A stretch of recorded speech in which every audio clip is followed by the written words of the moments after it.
Allah ya Rahman ya Rahim ya Malik ya Quddus. Pemirsa Net TV yang berbahagia, oleh karena itu perbuatan buruk dan perbuatan baik kita harus betul-betul perhatikan dalam diri kita.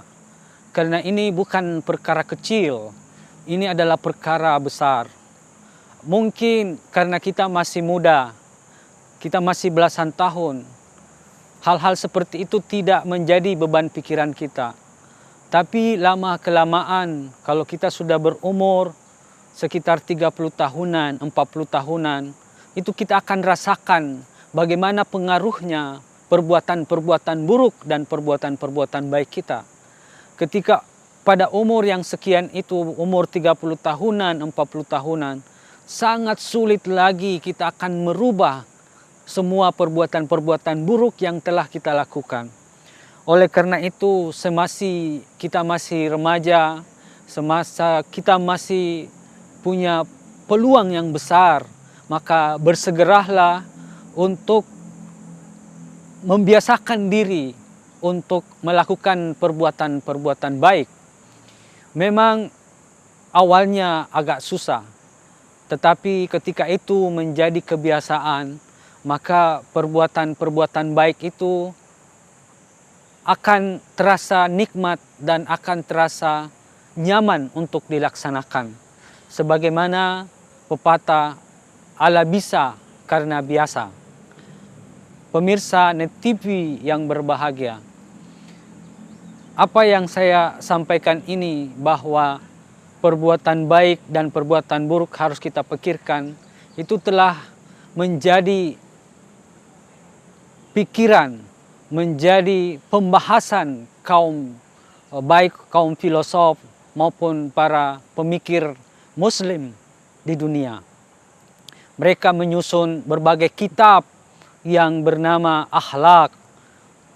Imam Ghazali kemudian menyusun kitab Ihya Ulumuddin, Bidayatul Hikmah, dan banyak lagi buku-buku yang ditulis terkait dengan akhlak, hanya untuk mencapai yang dinamakan dengan akhlak yang mulia, akhlakul karimah.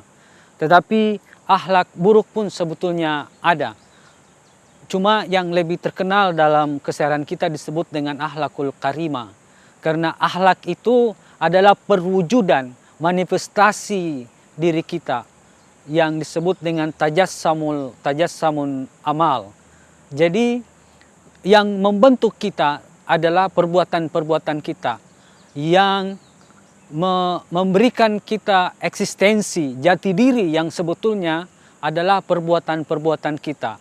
Nah, oleh karena itu, bila kita menginginkan kehidupan kita memiliki aura yang positif, memiliki inner beauty, itu sebetulnya tergantung dari amal perbuatan kita. Banyak telah disampaikan tips-tips untuk mendapatkan kecantikan, ketampanan, dan kegagahan, dan sebagainya. Tapi mungkin itu berguna bagi kita untuk menambah pesona kita, pesona lahiriah kita. Tetapi menurut saya itu temporal. Artinya kalau kita bersahabat dengan seseorang yang hanya melihat pada aspek, yang hanya memperbaiki pada aspek lahiriahnya saja, maka kebertemanan atau kenyamanan bersama dia menurut saya tidak abadi. Mungkin suatu saat kita akan melepaskannya.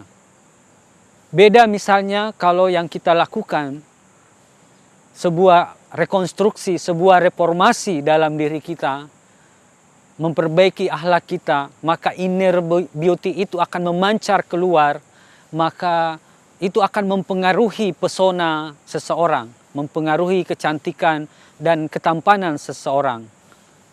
Mensano in corpore sano, dalam jiwa yang sehat terdapat tubuh yang sehat. Oh, terbalik. Tetapi saya meyakini bahwa dalam jiwa yang sehat terdapat tubuh yang sehat. Jadi sumber kesehatan dan kecantikan dan ketampanan menurut saya adalah dari akhlak.